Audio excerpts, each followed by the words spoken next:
il paraîtrait que les hommes boudent quand leur épouse refuse d'avoir des rapports sexuels. Donc, pourquoi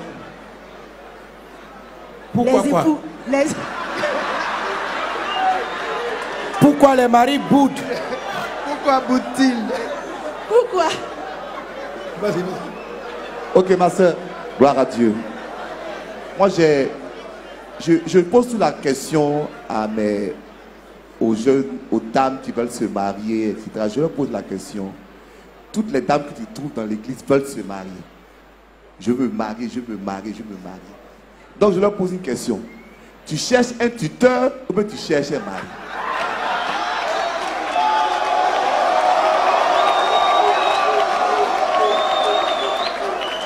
Parce que la personne qui te loge, qui te nourrit, qui t'habille, qui prend soin de toi, ça s'appelle un tuteur.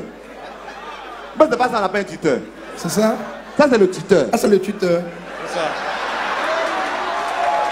Mais, maintenant, si tu cherches un mari, là, c'est autre chose.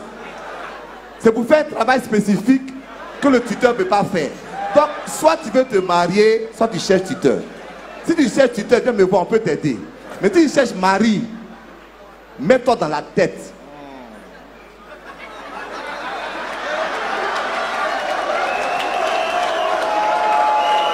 les Canéens réagissaient.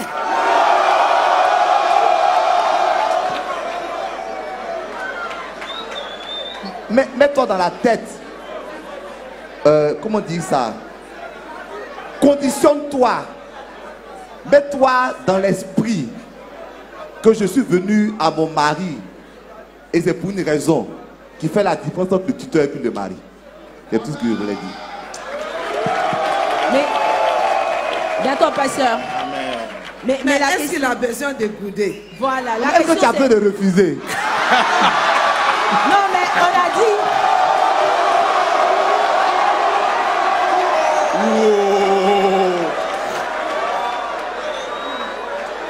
Pourquoi refuser? Pourquoi refuser?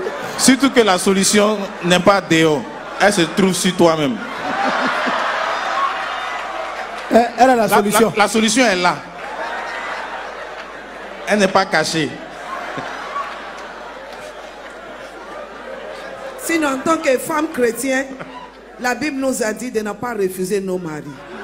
C'est très très important. Alors nous les femmes aussi, il faut qu'on comprenne cela. C'est très important. On peut tout mettre dans la prière. Je vous dis, c'est important. Vous voyez, ce qu'il faut comprendre, c'est que la manière que Dieu a bâti l'homme est différente de la manière qu'il a bâti femme. L'homme sexe, son moyen de se relaxer, c'est quelque chose qui vient au moment où il est même fatigué. Mais nous, les femmes, c'est la dernière chose qu'on veut attendre quand on est fatigué. Mais quand il rentre dans le foyer, il faut comprendre qu'il y a un sacrifice à faire. Alors, cette fatigue-là doit disparaître quand le moment arrive.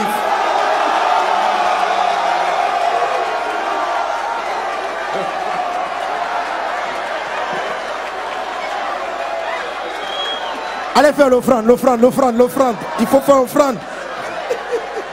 Il faut sceller ça. Alors, femmes, je vais encourager, je vais donner quelques conseils à les mamans. Que vous voyez, ces choses-là importantes pour nous. Aujourd'hui, quand nous partons à la justice, nous voyons le pourcentage de divorce. Et quand ils regardent, c'est le sexe, finance et un peu problème des beaux-parents qui est toujours à la base. Pourquoi on veut ça? Le sexe est très important et elle est bonne parce qu'elle vient de Dieu quand c'est dans le foyer. Alors, il faut qu'on s'intéresse à ce qui est bon. Je vous parle en tant que femme. J'ai le même problème que les autres femmes. C'est comme ça nous sommes. Mais quand tu arrives à un niveau, il faut t'asseoir et décider. Je veux mon foyer ou bien je ne veux pas mon foyer. Je vais pousser mon mari à aller vers quelqu'un d'autre ou bien je vais toujours le garder. Alors si je vais le garder, il y a les choses que je dois aussi faire. Alors sa vie sexuelle est importante pour lui. C'est important pour l'homme. Il faut que nous les femmes, qu'on s'asseye et qu'on comprenne cela. Et qu'on doit le satisfaire sexuellement.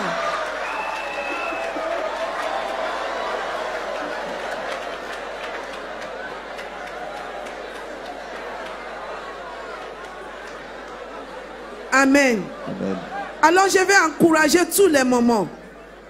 Mais ça, il faut délibérément, si tu dois gêner et prier pour ça, pour que le Seigneur t'aide, c'est important.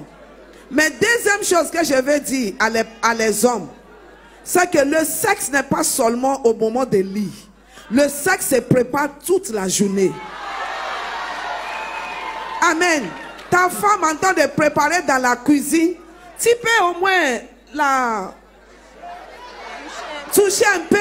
Tu peux au moins s'intéresser à ce qu'elle entend de faire. Toutes ces choses-là préparent ses chimiques pour la dire qu'il y a un ballon à jouer.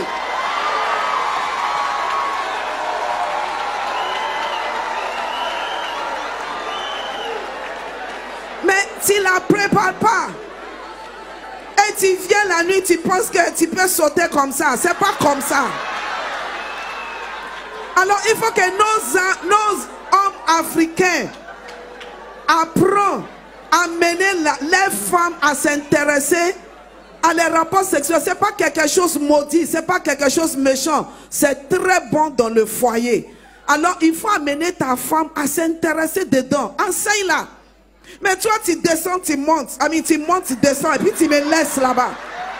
Hein? Amène-moi. On va tous ensemble. On va tous ensemble.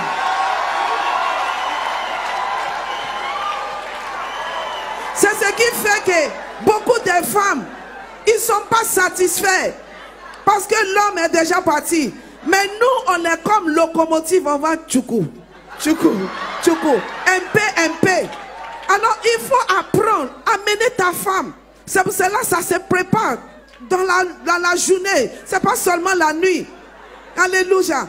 Ça se prépare. Il faut bien la préparer. Il faut bien la mener à comprendre que si tu t'intéresses à ces choses-là, alors elle est prête. Facilement, elle peut aller. Parce que vous êtes tellement rapide et nous, on est lent. Alors amène-nous. Parce que nous sommes comme Chaco. Il faut faire...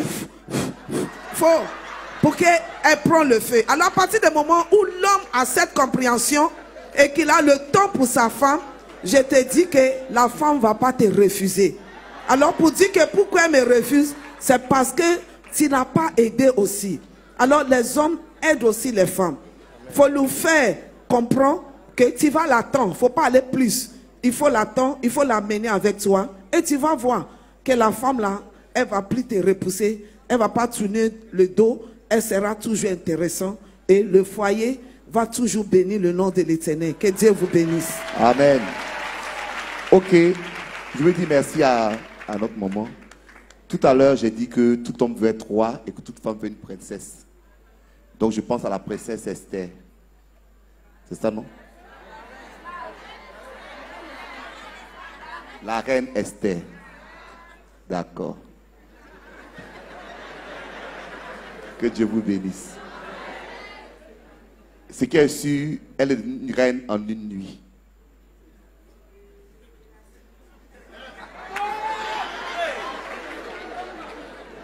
Vous n'avez pas la révélation. Amen, amen. Oui, bien, pasteur. Elle est une reine en une nuit. Donc, la nuit là, est-ce que le roi a compris sa façon de parler? Est-ce qu'en une nuit, il a mis reine parce qu'elle parlait bien? Est-ce qu'avoir passé une seule nuit avec elle, il a mis reine parce qu'elle était très intelligente? Donc, après avoir passé une nuit avec la femme, la seule chose qu'il a découvert là, c'est ça qui l'a propulsé.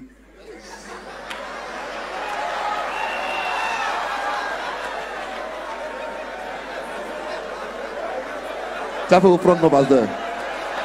Vas-y le panier. Il faut faire une offrande spéciale.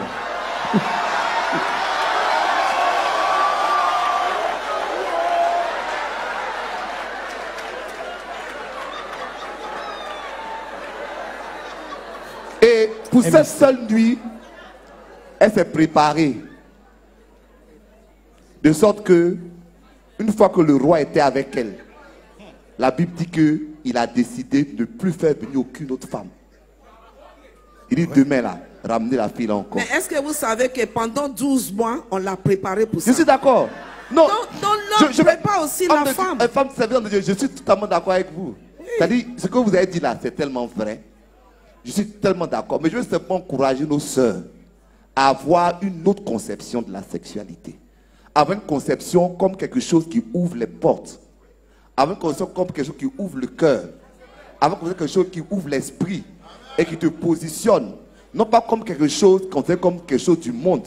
Mais parce qu'une femme qui était une femme peut-être de rien du tout, mais qui est devenue une reine. Le chemin de la royauté pour elle, ce n'a pas été qu'elle a découvert une énigme, ce n'a pas été qu'elle a prié beaucoup, elle a passé une nuit avec le roi. Merci. Alléluia. Je voulais compléter à ce que le pasteur Zando vient de dire, cette puissante révélation, et puis également parler à nos sœurs, Bonnet Général. Dans le foyer, on se met ensemble.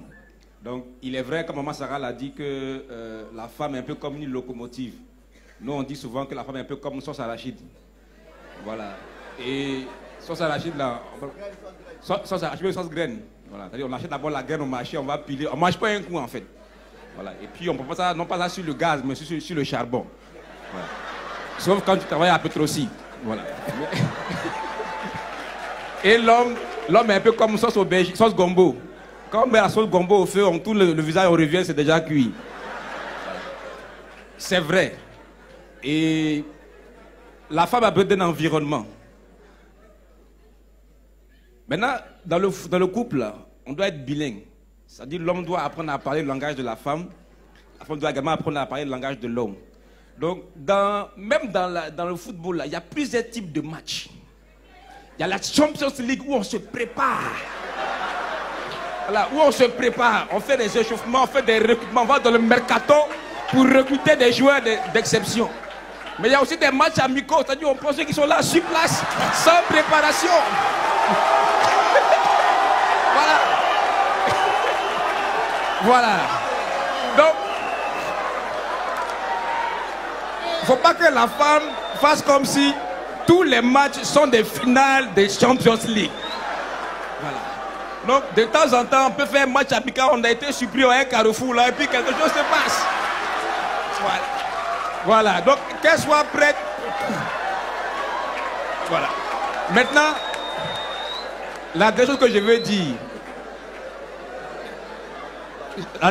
dire. C'est que, justement, il faut qu'on apprenne à parler le langage l'un de l'autre. La femme a besoin d'un environnement pour aller au rapport sexuel. Mais pour l'homme, ce sont les rapports sexuels qui lui donnent d'aller dans l'environnement. C'est pourquoi il faut apprendre à parler le langage. C'est ce que par exemple Zando vient de dire. Quand l'environnement que Esther a créé cette nuit-là a fait qu'aucune autre vierge n'est venue encore. Voilà. Donc c'est vrai qu'on insiste parfois souvent sur pour la femme, l'environnement est important. Et il est très important. Surtout quand on veut faire une Champions League. Voilà. Mais pour l'homme, pour être dans l'environnement, les rapports sexuels là disposent l'environnement. C'est pourquoi la nuit porte conseil. Parce qu'il écoute l'environnement là. C'est ça qui a créé ça. Que Dieu nous bénisse. Amen. Je voulais rajouter. Attends, passons Marie-Chantal. Ah d'accord. Bon, moi je pense que tout a été vraiment déjà dit. Mais je pense qu'il y a trop de matchs amicaux par rapport à la Champions League. Justement. Donc...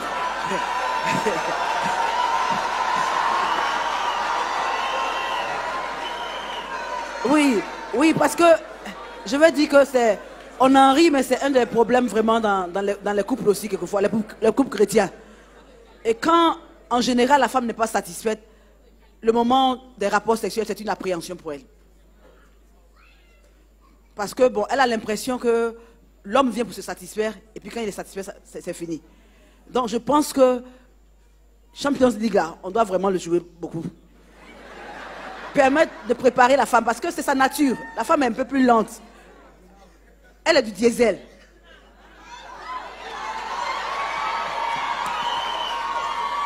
Tous les corps Voilà, sont donc- en train de sortir. Champion, ballon, Donc, il faut diesel, vraiment- locomotive, sauce arachide, sauce gombo. On a tout entendu. Waouh. Parce que la finalité, c'est qu'on soit tous heureux, qu'on soit tous à l'aise, qu'on puisse vraiment ressentir du plaisir. Donc vraiment, prenez le temps aussi de préparer la femme pour que, ensemble, comme maman Bola l'a dit, on puisse aller ensemble dans la jouissance. Amen. Amen. Pas ça. Donc, il faut combiner la sauce gombo à la sauce arachide. Je ne sais pas ce que ça donne. Gombo avec graines. Ça donne quelle sauce? Ça fait djumblé. Donc, dans les foyers, mangez beaucoup de djumblé, qui est une combinaison graines gombo. Amen. Bon, ceux qui sont sur Internet, si vous dans notre pays, vous n'avez pas compris, bon, excusez-nous. Je voulais aussi ajouter une révélation que le pasteur Mohamed nous a donnée il n'y a pas longtemps sur ce verset.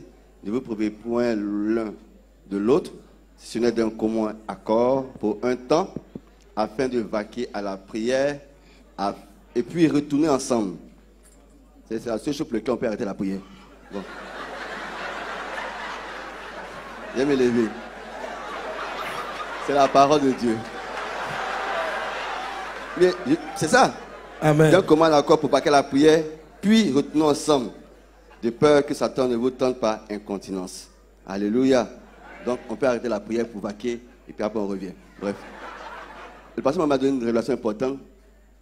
2 éléments essentiels dans le couple pour empêcher le diable d'entrer dans notre foyer. La prière et les affaires. Alléluia. Donc, les affaires dans la nuit, la journée, partout.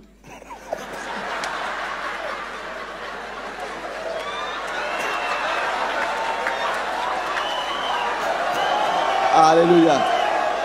Maintenant, ce que je voulais dire dans ce verset, en fait, pas plus tard qu'avant-hier, en fait, il y a une profonde révélation dans les rapports intimes et la prière. Ce que j'ai reçu, Seigneur, je pense, hein, je peux me tromper. La prière, c'est-à-dire l'union de la prière, le fait que vous priez ensemble avec ma femme, donne une unité d'esprit. C'est-à-dire on est unis en esprit, ça donne une unité d'esprit. Le fait de prier beaucoup ensemble avec ton mari, ton conjoint, vous donne avoir le même esprit. Maintenant, les affaires règlent l'union de corps et de l'âme. C'est-à-dire ici, les caractères bizarres. Ton mari est bizarre, il a un caractère bizarre. Toi-même, tu as un caractère bizarre. Si vous faites très souvent, beaucoup de fois, les états d'âme, comme c'est un lien de sang et l'âme est dans le sang, alors les états d'âme vont se confondre et vont avoir une meilleure compréhension. Donc, les affaires règlent les caractères, les affaires règlent le corps, les maladies, tous les stress, tout ça, les affaires règlent ça sur le corps et l'âme.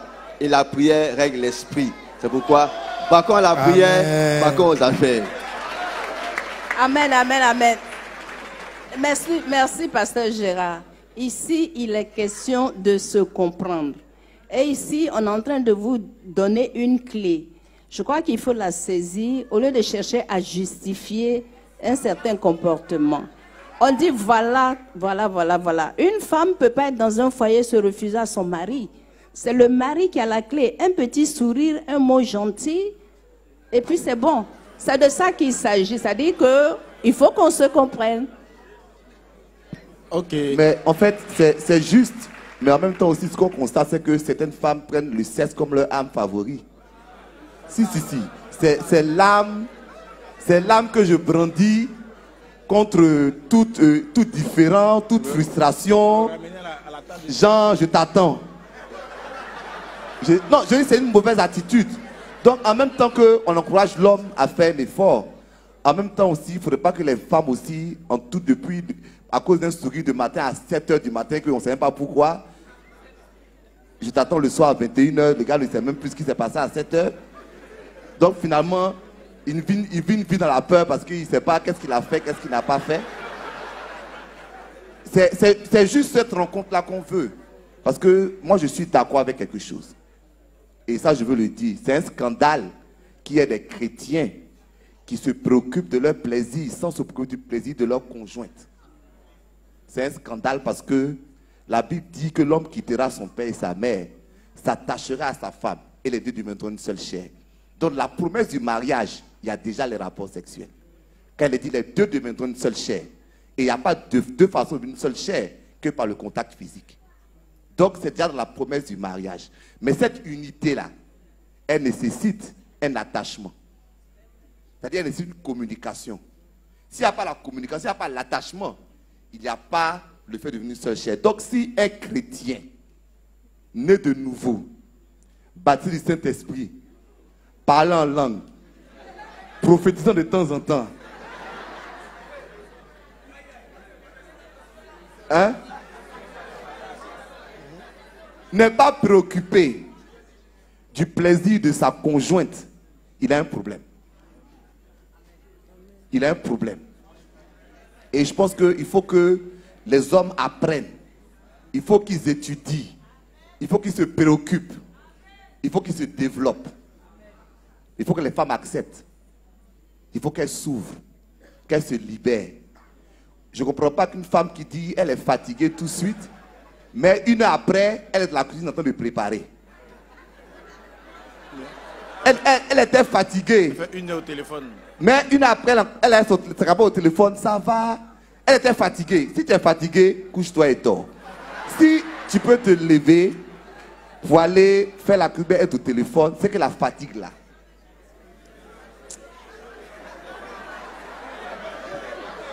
C'est une autre façon de fatigue. Donc c'est juste un encouragement que je donne de part et d'autre. Sinon je suis tellement d'accord avec vous que les hommes doivent faire un effort.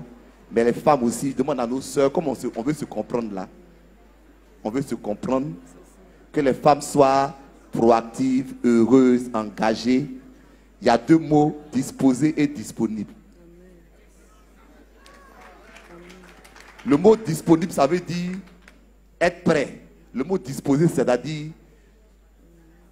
mettre ça dans sa tête. Voilà, que Dieu vous bénisse. Je vais seulement encourager les sœurs. Il faut qu'on arrive à faire la différence entre les gens qui sont dans le monde et nous qui sommes des chrétiens. Ce n'est pas normal pour qu'un chrétien, parce que ton mari t'a fait du mal ou bien il t'a blessé ou bien quelque chose, que tu décides de ne pas permettre d'aller avec toi. Ou bien parce que tu demandes l'argent et ne t'est pas donné. Ça, si tu fais ça, il n'y a pas de différence entre toi et une prostituée. Parce qu'elle fait ça pour l'argent. Mais nous, on ne fait pas ça pour l'argent. Nous, on fait ça parce que nous aimons l'un et l'autre. Alors, c'est important dans nos foyers qu'on arrive à ne pas permis l'ennemi d'utiliser les petites choses pour nous amener nos maris à être frustrés ou bien à être découragés ou bien les pousser dans les actes qu'il ne faut pas. Alors, nous aussi, les mamans, il faut qu'on arrive réellement à comprendre réellement et mettre ça dans la prière pour que le Seigneur nous aide et que vraiment les rapports sexuels entre nous et nos maris soient quelque chose que nous-mêmes on attend parce que c'est quelqu'un que nous aimons. Si nous aimons nos maris, on ne doit pas les refuser.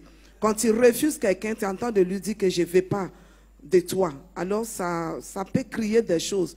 Aujourd'hui, il y a beaucoup d'hommes qui sont arrivés à ce niveau maintenant. Même ils décident de dire que ok, si c'est comme ça, je ne touche même plus ma femme. Et c'est dangereux. Ce n'est pas bon. Alors je vais encourager nos sœurs pour que vraiment qu'on fasse un effort, qu'on assure. C'est important pour l'homme. Alors si tu aimes cet homme-là, il faut que tu arrives à lui satisfaire aussi. Et que les hommes toujours aident les femmes. Prépare-les et aider pour qu'ensemble, on puisse vraiment faire en telle sorte que les rapports sexuels deviennent intéressants dans nos foyers. Que Dieu vous bénisse. Amen. Amen.